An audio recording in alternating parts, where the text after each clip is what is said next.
आज आम मैंने आसिक पहुँचलु काकटपुर अंचल जो कटकणा ग्राम को जितु जेना भाई जी ये घटना सोशल मीडिया देखी बहुत दयनीय पिला बेलू गोटे गोड़ नाला एवं जहाँ सी मूल मजूरी लगी घर चलाऊे किंतु आखि दुईटी दुर्घटनावशत नष्ट हो जाए संपूर्ण अंध सी एक स्थानीय प्रशासन कि प्रतिनिधि जो राजनेता अच्छा जब किए देखिपारते बहुत खुशी लगता से दी मुठा खाया भी पाऊना छोट छुआ मान बर्तमान पढ़ा बंद होगा बसला ये घटना सोशल मीडिया आम देखीलु और सुशील भाई बोली जड़े समाजसेवी आमको खबर देते तो ये घटना उपर आम समस्ते आलोचना कलापर आसीचु कि सहयोग जोगे देवाई और ओडावासी अनुरोध जो मैंने समाज सेवा कार्य कर सहृदय व्यक्ति मैंने से हजार हजार लोक देखुं कि जड़े जड़े भी सहयोग हाथ बढ़े पारे से किसी दिन बंची जापरें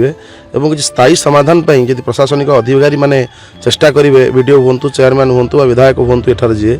जो सब योजना गुड़िक रोचे गरीब मानक हिताधिकारी से गुड़ा ठीक से पहुँची पार था जदि दूर कई के खबर पाई आसक पड़ता ना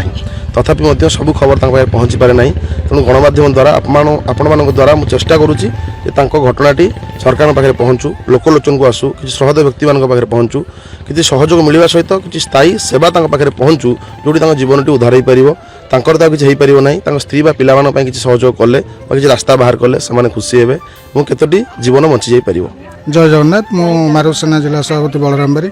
आज आम आसलु काकटपुर कटकणा ग्राम को जितु जेना शोचनीय अवस्था आम सोशल मीडिया देखला आम मारुसेना परिवार तरफ बसिक आलोचना करी मासक किसी राशन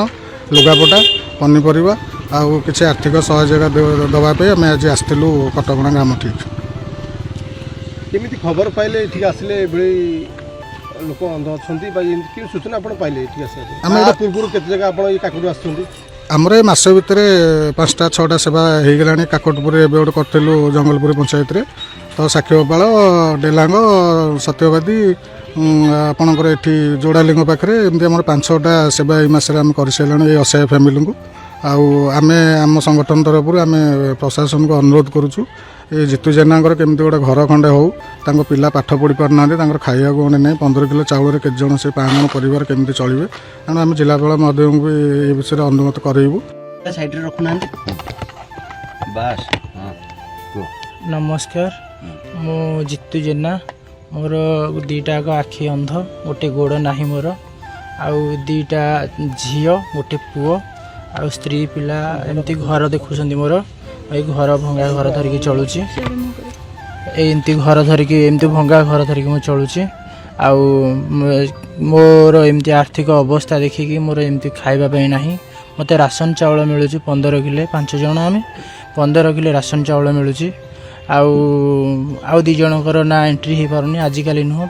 3 वर्ष है भी जिते चेष्टा कले गवर्नमेंट को जनइले तथापि मते राशन चाउल मुठे मिलूनी भलरे आउ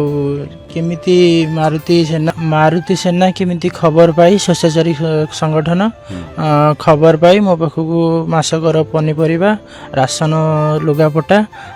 सबू आनिकी मते साहाय्य करछन्ती आउ तांकु मोर अशेष अशेष धन्यवाद आउ मु चाहूँगी जे केमिति सरकार पाखे निवेदन करंतु मते घर बखरा मिलू मो पिला माने केमिति पाठ साठ पढ़िया पई किछि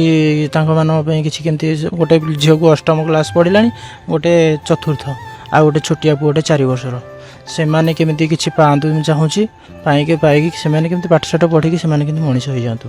खबर पछर सत्यता जानिबा पई आम चैनल को लाइक शेयर एवं सब्सक्राइब करंतु और जोड़ी रहंतु आम चैनल सहित।